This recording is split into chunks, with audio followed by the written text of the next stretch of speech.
آیہ ختم نبوت کی تلاوت کا شرف حاصل کیا۔ پروردگار عالم نے اس آیہ مبارکہ میں یہ ارشاد فرمایا کہ ما کان محمد ابا احد من رجالکم، محمد تمہارے مردوں میں سے کسی کے باپ نہیں ہے، ولکن رسول اللہ و خاتم النبیین، بس وہ اللہ کے رسول ہیں اور انبیاء کے خاتم ہیں۔ یہ آیہ مبارکہ جس کی تلاوت کا شرف میں نے مسلسل حاصل کیا، اس میں اللہ نے پروردگار عالم نے پیغمبر کا نام استعمال کیا، ما کان محمد۔ پورے قرآن میں پیغمبر اکرم کا نام 4 مقامات پہ آیا ہے، لفظ محمد 4 مقامات پر ہے، اور پیغمبر کا دوسرا نام لفظ احمد کل 1 مقام پر ہے۔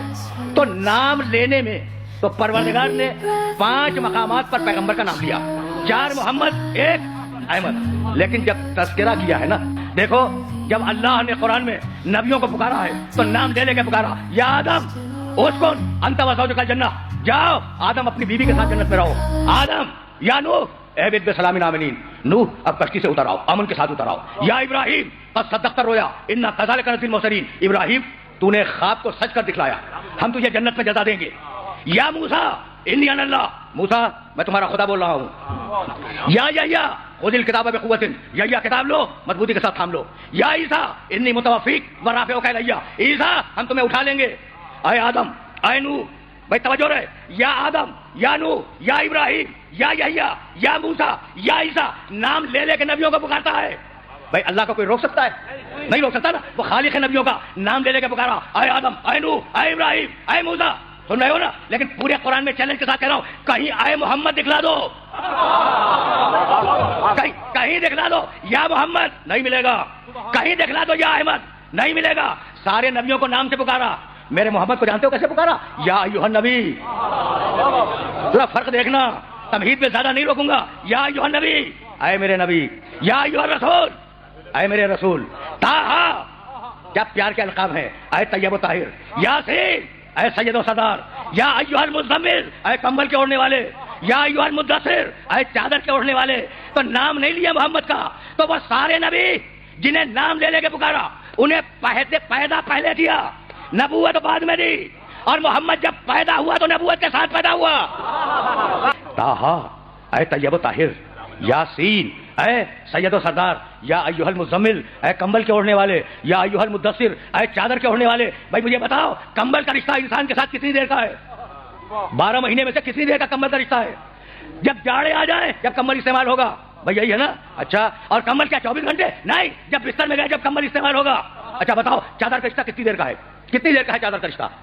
جب سردیاں ہوں باہر نکلو چادر اڑ کے نکل جاؤ، اور جب گھر میں آ جاؤ تو اتار کے رکھ دو، ٹھیک ہے نا؟ اچھا لباس تمہارے جسم پہ توجہ رہے، بہت توجہ رہے، تمہارے جسم پہ لباس ہے نا، اب کسی کی نگاہ ہے دوسرے کے لباس پر کہ کیا پہن کے آیا ہے؟ نہیں بھائی، ایک اجتماعی غرض ہے جو ہم سب کو اس مقام پر لے آئی ہے، تو اب مجھے کیا لینا کہ آپ نے کیا پہنا، اور آپ کو کیا لینا کہ میں نے کیا پہنا؟ تو نگاہ نہیں پڑتی ہے ایک دوسرے کے لباس پر، لیکن اگر کوئی محبوب ہو تو اس کی اداؤں پہ بھی نگاہ ہوتی ہے، اس کے انداز گفتگو پہ بھی نگاہ ہوتی ہے، اس کی چال پہ بھی نگاہ ہوتی ہے۔ اگر چادر اوڑھ لے تو چادر پہ نگاہ، اگر کمبل اوڑھ لے تو کمبل پہ نگاہ۔ تو عارضی رشتہ ہے کمبل کا محمد سے۔ میرے نبی نے کچھ دیر کے لیے کمبل اوڑھ لیا، اللہ کی نگاہ کمبل پہ بھی ہے۔ میرے محمد نے کچھ دیر کے لیے چادر اوڑھ لی، وہ چادر اللہ کی نگاہ میں محبوب بن گئی۔ اب جملہ سنو گے اور جملہ یاد رکھو گے، 5 منٹ کے لیے کمبل نے محمد کو گود میں لیا تو خدا کا محبوب بن گیا، 5 منٹ کے لیے چادر نے محمد کو گود میں لیا تو خدا کی محبوب بن گئی، اور 12 برس ابو طالب محمد کو گود میں لیے بیٹھا رہا۔ تم تو اس کے اسلام پہ بھی ابھی شک کر رہے ہو جو خدا کا محبوب ہے۔ ایک دن ایسا ہوا مکے میں کہ نبی گم ہو گئے۔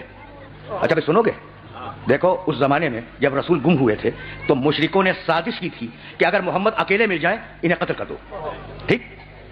ابو طالب نے رسول کے ساتھ رہنا شروع کیا 24 گھنٹے۔ ایک دن ایسا ہوا کہ ابو طالب گھر میں رہ گئے، رسول باہر چلے گئے اور رسول گم ہو گئے۔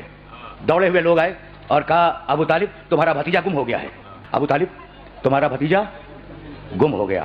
بس یہ سننا تھا کہ سارے بنی ہاشم کے جوانوں کو بلایا، اور بلانے کے بعد کہا اپنی تلواریں لاؤ۔ بنی ہاشم کے جوان تلواریں لائے، کہا دیکھو اپنی آستینوں میں چھپا لو ان تلواروں کو، اور یہ جو مکے کے چہار دیواری میں بڑے بڑے مشرک سردار بیٹھے ہیں نا، ان کے پہلو میں جا کے بیٹھ جاؤ۔ جوان بیٹھ گئے، اپنے غلاموں کو بلایا، ابو طالب نے اپنے غلاموں کو بلایا، کہا اپنے نیم کے لاؤ چھوٹی تلواریں، اپنی آستینوں میں رکھو، اور یہ جتنے مشرک سردار بیٹھے ہیں ان کے پہلو میں بیٹھ جاؤ۔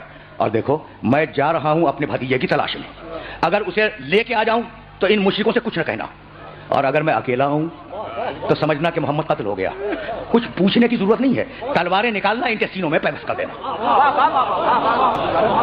کن کے سینوں میں؟ مشرکوں کے۔ کہا کس نے؟ ابو طالب نے۔ ابو طالب نے کہا مشرکوں کے سینوں میں تلواروں کو پیوست کر دینا، یعنی ابو طالب اور ہے، مشرک اور ہے۔ سارے جوان بیٹھ گئے، سارے غلام بیٹھ گئے، چلے ابو طالب 2 افراد کو لے کر پیغمبر کو ڈھونڈنے کے لیے۔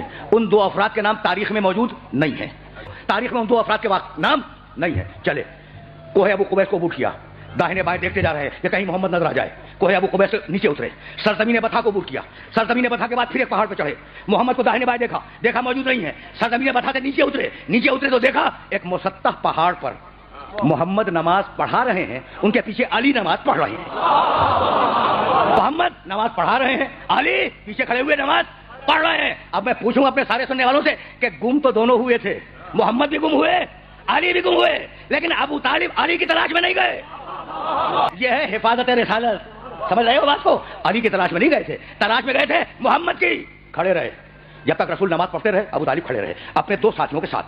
ادھر رسول کی نماز تمام ہوئی اور ادھر ابو طالب دوڑتے ہوئے محمد کے پاس گئے اور ہاتھ تھاما، اور ہاتھ تھامنے کے بعد کہا بھتیجے تو جانتا ہے کہ اگر آج تو نہ ملتا تو میں مشرکوں کا حشر کیا کرتا؟ کہا چچا نہیں معلوم۔ کہا روئے زمین کے ایک ایک مشرک کو چن کر ہلاک کر دیتا، روئے زمین کے، مکے کے نہیں، روئے زمین کے ایک ایک مشرک کو چن کر میں ہلاک کر دیتا۔ ابھی ابو طالب اور رسول کی باتیں ہو رہی ہیں۔ اچھا چھوٹا بچہ بھی تو ساتھ ہے نا علی؟ وہ جو 2 افراد گئے تھے انہوں نے علی کو اپنے قریب بلا لیا۔ دیکھو تم اپنے شہر میں بھی جب کسی چھوٹے بچے سے بات کرتے ہو تو اس کے لیول پہ اتر کے بات کرتے ہو، ہے نا؟ بچوں سے بچوں جیسی بات ہے۔ اب انہوں نے علی کو بچہ سمجھا، کہا میاں ذرا قریب آنا۔ علی قریب آ گئے، کہا یہ تم کیا کر رہے تھے؟ رسول کے پیچھے نماز پڑھ رہے تھے نا۔ کہا علی یہ تم کیا کر رہے تھے؟ جانتے ہو بچے نے جواب کیا دیا؟ کہنے لگا، بچہ کہنے لگا میں وہ کر رہا تھا جو میرا رسول کر رہا تھا، میں وہ کر رہا تھا، میں وہ کر رہا تھا جو میرا رسول کر رہا تھا۔ کہا تمہارا رسول کیا کر رہا تھا؟ کہا اللہ کی نماز پڑھ رہا تھا، میرا رسول اللہ کی نماز پڑھ رہا تھا۔ تو ایک مرتبہ شوخی میں، بچوں جیسی بات ہے، شوخی میں علی سے کہنے لگے کہ تم نے نماز پڑھنے کے لیے، اللہ کی نماز پڑھنے کے لیے اپنے باپ ابو طالب سے اجازت لے لی تھی؟ تم نے نماز پڑھنے کے لیے اللہ کی اپنے باپ ابو طالب سے اجازت لے لی تھی؟ بس جیسے ہی سوال ختم ہوا بچے نے جواب دیا کہ اللہ نے مجھے پیدا کرنے کے لیے کیا میرے باپ ابو طالب سے اجازت لی تھی؟ ابو طالب یہ جواب سن کر مسکرائے اور مسکرا کے کہنے لگے ابو طالب کا بیٹا ہے، ابو طالب کا بیٹا ہے۔ یہ کہہ کر محمد کا ہاتھ تھاما، ساتھ چلے، سرزمین بطحا کو عبور کیا، کوہ ابو قبیس کو عبور کیا، مکے کی 4 دیواری میں آئے۔ وہ جو بڑے بڑے مشرک سردار بیٹھے تھے انہوں نے ابو طالب کے چہرے پر جلال دیکھا، ابو طالب کے چہرے پر جلال دیکھا۔ وہ بڑے بڑے سردار، مشرکوں کے سردار کہنے لگے کہ اے سردار بنی ہاشم، یہ تمہارے چہرے پر جلال کیسا؟ یہ جلال کیوں ہے؟ ابو طالب نے کہا بتاؤں کہ میرے چہرے پر جلال کیوں ہے؟ یہ کہہ کر بنی ہاشم کے جوانوں کو اشارہ کیا، تلواریں نکالو۔ بنی ہاشم کے جوانوں نے تلواریں نکالی، اپنے غلاموں کو اشارہ کیا، نیمچے نکالو۔ جوانوں نے نیمچے نکالے۔ کہا میں گیا تھا اپنے بھتیجے محمد کی تلاش میں، اگر محمد نہ ملتا تو یہ ساری تلواریں تمہارے سینوں میں پیوست ہو جاتی۔ یہ کہہ کر ابو طالب نے ایک شعر پڑھا اور اس شعر کو اپنے سننے والوں کی خدمت میں حاضر کر رہا ہوں۔ علم تعلمو، کس سے کہہ رہے ہیں؟ مشرکوں سے۔ علم تعلمو انا وجدنا محمدن نبیا کموسیٰ خط ذالک فی الکتب، کیا تمہیں نہیں معلوم، مشرکو تمہیں نہیں معلوم کہ ہم نے محمد کو موسیٰ جیسا نبی پایا؟ ہم نے، بھائی سننا ابو طالب کا شعر سننا، علم تعلمو انا وجدنا محمدن، کیا تمہیں نہیں معلوم ہم نے پایا محمد کو نبی موسیٰ جیسا، خط ذالک فی الکتب، اور ہم نے اس محمد کا تذکرہ پرانی مقدس کتابوں میں، توریت میں، انجیل میں، زبور میں پڑھا ہے۔ ایک شعر میں 3 ایمان، محمد پہ ایمان، موسیٰ پہ ایمان، آسمانی کتابوں پہ ایمان۔ ابو طالب نے کہا علم تعلمو، پھر سننا، علم تعلمو انا وجدنا محمدن نبیا کموسیٰ۔ ابو طالب نے کہا محمد موسیٰ جیسا نبی، محمد موسیٰ جیسا نبی۔ ابو طالب نے اپنے شعر میں کہا محمد موسیٰ جیسا، اور سورہ مزمل میں قرآن نے کہا انا ارسلنا الیکم رسولا شاہدا علیکم کما ارسلنا الی فرعون رسولا۔ قرآن میں آیت بنی محمد موسیٰ جیسا، تو ابو طالب نے پہلے کہا، قرآن نے وہی جملہ بعد میں کہا۔ ابو طالب نے کہا محمد موسیٰ جیسا، قرآن میں سورہ مزمل میں آیت بنی محمد موسیٰ جیسا۔ اچھا یہ بتاؤ کہ یہ جملہ ابو طالب کا تھا، لیا قرآن نے، یا جملہ قرآن کا تھا، لیا ابو طالب نے؟ ابو طالب نے کہا محمد موسیٰ جیسا. قرآن میں یہی آیت بنی محمد موسیٰ جیسا. تو جملہ یا تو ابو طالب کا ہے قرآن نے لے لیا, یا جملہ قرآن کا ہے ابو طالب نے لے لیا. تو یہ جملہ ابو طالب کا تو ہو نہیں سکتا جسے قرآن لے لے. تو مسلمان یہی کہے گا کہ بھائی جملہ قرآن کا تھا, لے لیا ابو طالب نے. تو اب مسلمان سے ایک سوال کروں کہ بھائی ابھی سورہ مزمل تو اترا نہیں, ابھی سورہ مزمل تو اترا نہیں, تو یہ ابو طالب کو آیت کی خبر کیسے ہو گئی؟ بھائی ہے نا سوال. تو بس اتنا معلوم کرو کہ نزول سے پہلے قرآن تھا کہاں؟ تو قرآن تھا لوح محفوظ میں. تو اب ابو طالب کے اسلام پہ بات نہ کرنا, بات اس پر کرنا کہ جیسے محمد لوح محفوظ پڑھتے تھے ویسے ان کا چچا ابو طالب لوح محفوظ پڑھتا تھا. تو ابو طالب نے کہا محمد موسیٰ جیسا. سن لیا نا, کل بھی میں نے کہا, پرسوں بھی کہا کہ اللہ اپنے حبیب پر کسی کے احسان کو برداشت نہیں کرتا. مسلسل ابو طالب کا احسان ہو رہا ہے محمد پر, اب کیسے اللہ برداشت کر لے کہ میرے محمد پہ احسان ہو جائے؟ اب جواب سنو گے احسان کا. تو ابو طالب نے کہا محمد موسیٰ جیسا. حکم آیا کہ حبیب جواب دے دے. ابو طالب نے کہا تو محمد موسیٰ جیسا.